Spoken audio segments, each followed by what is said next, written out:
to my channel. My name is Delisha Renee.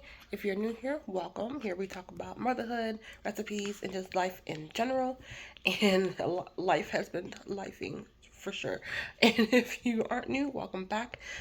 Today we're just doing a few freezer friendly recipes. I mean, you can obviously make them to completion and then eat them right away.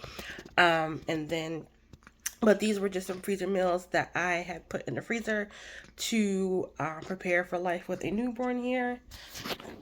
Hello, Ava. Oh, she's going to sleep, so let's not disturb her. So I just wanted to get that out to you. Life has been crazy.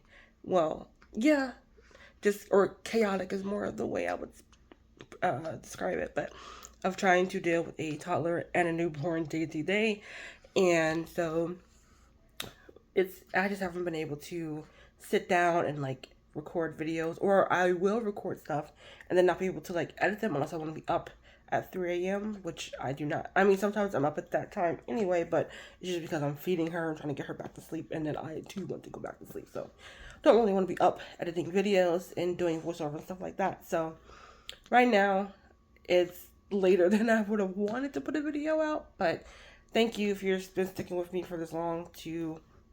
I appreciate it. But here it is, three recipes that you can make for dinner tonight, or you can freeze in the freezer and have ready to go whenever you don't feel like cooking or doing all the prep work, that is. So check it out. Okay, first up we have a standard meat sauce that you can just prepare to have over, with your noodles, or I guess I should say pasta. You can eat it over rice. You can eat it as is. You can put it over a salad. However you want to use your regular meat sauce, it's how you would just use it after you've made it. So here I had halfway cooked up some ground beef, and then I also added in some bell peppers and onions that I just chopped up in a food processor. I believe there's garlic in there too. And then you're just gonna also add in, for me, I should say, gonna add in some grated zucchini. As I don't know if you're like me, I don't get enough vegetables in the day. And of course, also I have a toddler who's not the biggest fan of veggies that don't include a potato of some sort. So adding them into sauces or into things like this, like a pasta sauce, helps make sure that everyone gets their fiber. And you can definitely always exclude this out if that's not, the way you want to go. But add that in, saute until it's cooked through, and then you're going to add in your seasonings here. I'm just using Italian seasoning.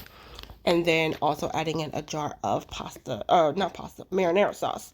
But of course, if you wanted to make that from scratch yourself, by all means, do what you please. But here, I just try to make it as easy on myself as possible, especially when you don't have a lot of time.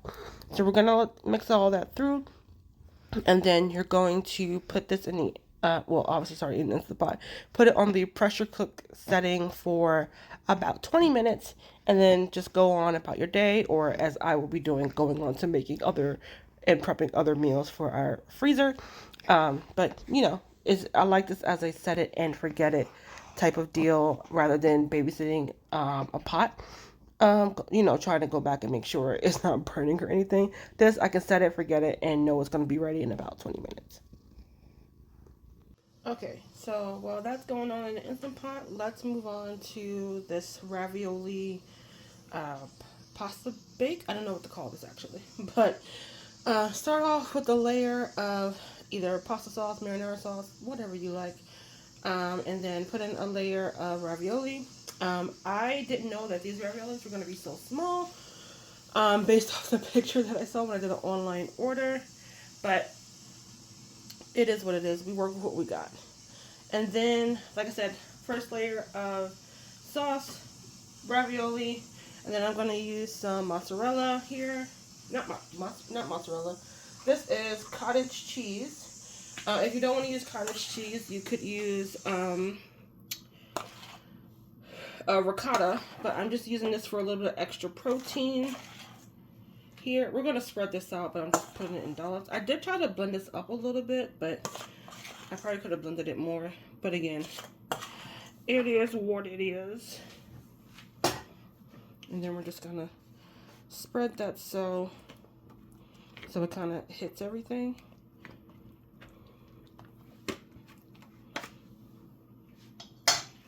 And then we're going to take a little bit of mozzarella and Parmesan cheese. If you have the time or you want to, you can go ahead and grate it up yourself. That is probably going to give you a better result. But we are trying to make things easy as possible for me. So pre-grate it is fine. That's what we do. And then we're going to take a little bit more sauce. We're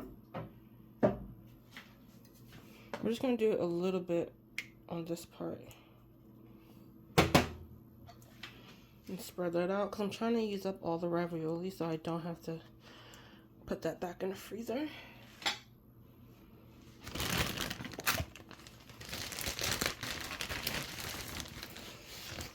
Because I did make this before, like just as a dinner to kind of test it out, see how I like it. Not frozen, I mean not from the freezer. I just like made it. And it was pretty good, but I remember I put too much sauce in it. And so it was a little bit more watery than I would have liked. But yeah. I'm trying to do even layers here just to kind of go for that almost like lasagna feel. But you can probably do this with any pasta, honestly. But I would say if you're going to do the ravioli, maybe do the bigger one if you want that more like lasagna layer type. Because that's what I was going for. But that's not what we got. Okay. So I think I have enough ravioli to do one more layer. So we will repeat. I'm just going to spread that out. And I believe this is a 16-ounce container that I use for all of this. You can use more or less depending on how much you are making. And then we'll do our sauce. Now this sauce, this is like the standard Good and Gather brand from Target. And I am noticed this, I think this is, I don't really use this one a lot. I usually use Rayo's, but I didn't get to Costco, which is where I buy it from, because that is the cheapest option. And they're bigger jars too. So, and I'm noticing this one's a little more runnier than the Rayo's or whatever. So I think this is like tomato puree versus whole peeled tomatoes, I think. Don't get me to lie, I don't know. But yeah, I think we can get one more layer. I'll have like this much left, so I'm gonna finish this off. So this got me 3 layers, and this was a 48-ounce bag, and then I probably used maybe a little less than half of that the first go around when I made like a smaller batch. So this is probably maybe closer to 32 ounces of like the frozen mini ravioli. I call these toddler size because they can fit in their nice little hands. I don't know if that's a good comparison or not, but this is what we're going to do. And if I sound out of breath, well, I am due for a baby any day now, so there is that. I did not just come home walking up the hill. So yeah.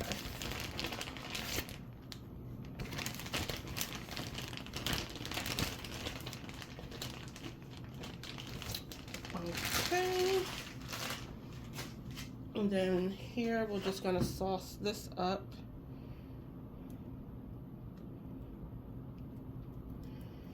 Yeah, and this is just this is 23 ounces of pasta sauce. I just want to spread it out a little bit more. And then again, you can even take the meat sauce that you made, that we're making as an Instant Pot, and use that on this. That would be a good idea. But I wanted the meat sauce to have on different things, or maybe even like different types of pasta throughout the next next month or two, rather than it just being just the ravioli. At least here, you get a nice base, and we have some of the like pre-made frozen meatballs that we can have with this, and a salad, maybe some garlic bread, and then you have dinner all ready to go.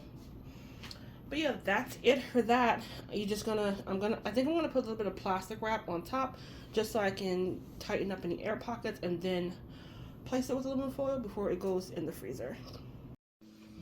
So this is how it looks once it's done. It was in there for about 12 minutes. And I need to let it cool off before I can transfer it to the freezer.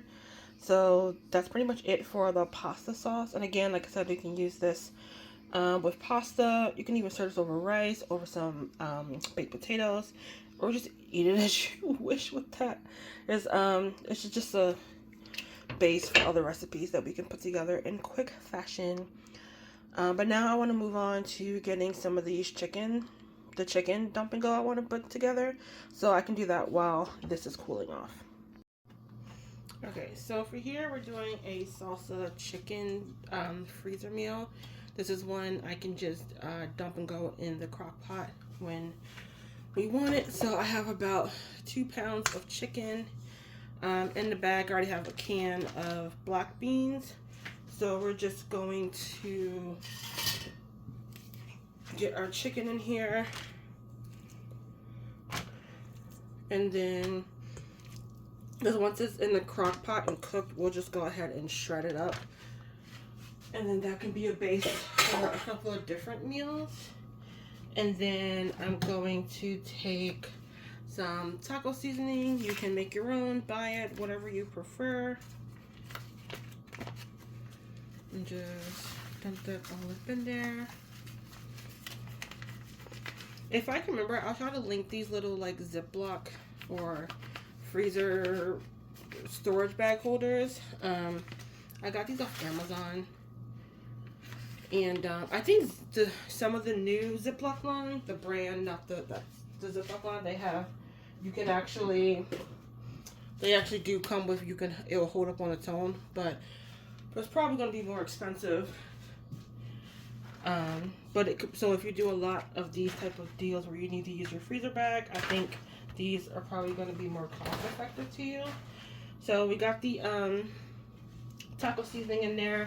I'm going in with some leftover corn. This is probably like your standard frozen bag of corn, like the regular size in there. Just gonna plop those in. And then lastly, we have a can of salsa, because you can't call it salsa chicken without salsa.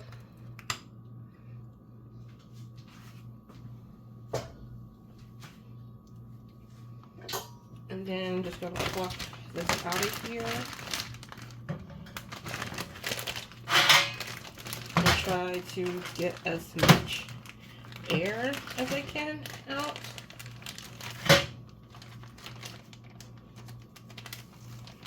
And then we're going to kind of like shake it all up so the seasoning gets all through.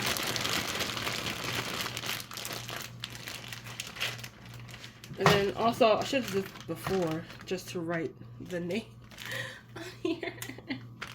But I should have did that before I filled it. Salsa. I just put chicken. I know it's chicken. But yeah, that is pretty much done for what I wanted to get done, I should say.